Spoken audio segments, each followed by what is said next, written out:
nolokna karigma paujel karadang pijari madudi koi haujikta su koi honorable Prime Minister Narendra Modi ji ki makhada koi virtual Chief Minister ki oiba virtual conference ama huji oirakli ba COVID-19 ki situation Omicron ki situation sida koi khana jai masi ka mari lainana amadi ngasi huji Manipur da oiraiba COVID-19 ki fibam sika mari lainana miyam da karigumba appeal khadang tawjari madudi COVID-19 ga mari lainaba masigi virus si matam khara dum lairagani haibasi international ki akhang ai mayamna loina phangdongnare aduna masiga kramai tongna laigedage aduga masidagi kamaina ngakthokadage haibasu Ministry of Health Government Mindagi khuthangda aduga khoi State Government gi Health Department amadi Home Department gi khuthang lai khoi matam gi miyamna paujel pijri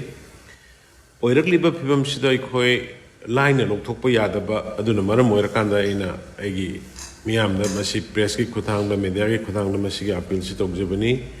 madudi ngasi mak hana chama gi makhada lairurabani khoi adubu hantak Omicron gi amuk anuba variant si lakpadagi de khoi da huji ngasi phawbade khoi chanipan ga yankhai tare chure huji phawgi report latest ngasi gi report yorga chanipan ga yankhai tare adu amaromda muk Omicron variant si di khoi nahan gi amakhak thengna badudi gi hena makhata ne khoi thengnadri adu hangi delta kaino du variant du oidoini aduna adum masi santoi lairi aduna mayamda ain hygienic buse vaccination is the only means to protect and prevent from this deadly pandemic aduna vaccination si singi chilinau mafam kharada percentage am low in a kapisi masi tobigano life is very precious ani rapoke ne aba punsinate aduna hidak si phajana kaphopiyo aduga loinana youth sing isa sing sahi tara nipan dagina mathak asi honorable Prime Minister na no launch togana sahi tara nipan bhawa cover tor ibasigi khudong sabal lobirakanda school college the or athe they thoi inghang sana khonabagi chenbi riba chongbi riba chatpi riba moment matam punamak leiba nahawa riba teenage isa sing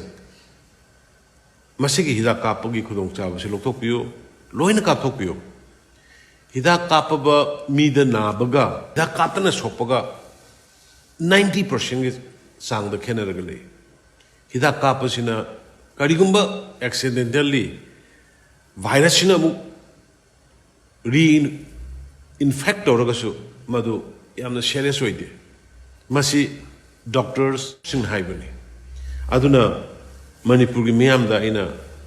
appeal tongning mase please punsi hebse yamna mamaliami mi unabadi khoi unadabanga moi mi thengnabanga moi khoi gari tongdabanga moi chattabanga moi function yaudabanga moi program yaudabanga moi aduna hidak si compulsory kapthokpiyo loinana miyam tinba jaga da tangai fadana marks thabi gano marks upiyo kaithel phambi imai bel sing dukan phambi office kari bi khodik mangna mipung khodik mangna marksima sungsoi soi sinabiyo adu yam toina sanitizer toroga khut hamtokpiyo sapon toroga khut hamtokpiyo aduga khwaidagi amatangaiba sigi pandemic sidagi kangedabadi koi hida kapthokpani aduna Manipuri hida kapthokpagi sang nemi atai state singa panaba matamda koi yamna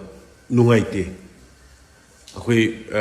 60% lan mangamdri second dose the bhaw the 50% lan mangamdri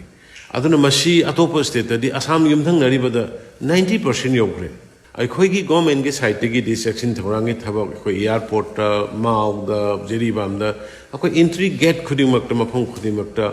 doctor Singh section थोरांग test तौबगी facility करी करी लोइना अखोई थमकाना ꯃꯤꯌꯥꯝꯕꯨ ꯑꯁꯤꯒꯨꯝꯕ ꯁꯥꯊꯤꯔꯕ Omicron variant sidagi kannanaba ko honajari aduna once again Manipur miyamda ina appeal tawjabase sahi 35 gi mathak khai paksuna hidak se kapthok piro hidak ya awat pleite aikoi mafam khudimuk ka hidak kapagi station khudimuk ta hangaga health center well center district hospital khudimuk ta hidak ki available oiba legani nurses legani doctor legani sida natana aikoi gari chamaga kun Imphal East and West adagi chingi area sing tongan ba district sing da vaccination team thamakanda loina kun da lekai da sangi bani madugi advantage lobiu masigi hidak kapas da hana first wave amid second wave ta sound dai ta lobi ki ba civil society organization club punamagna yawbi de harakanda hidak kap ta ba missing awareness people loina puthok hidak kapina ba or kap thopina na ba aigi site tagi sarkar ki site tagi health department ki site tagi appeal tawjari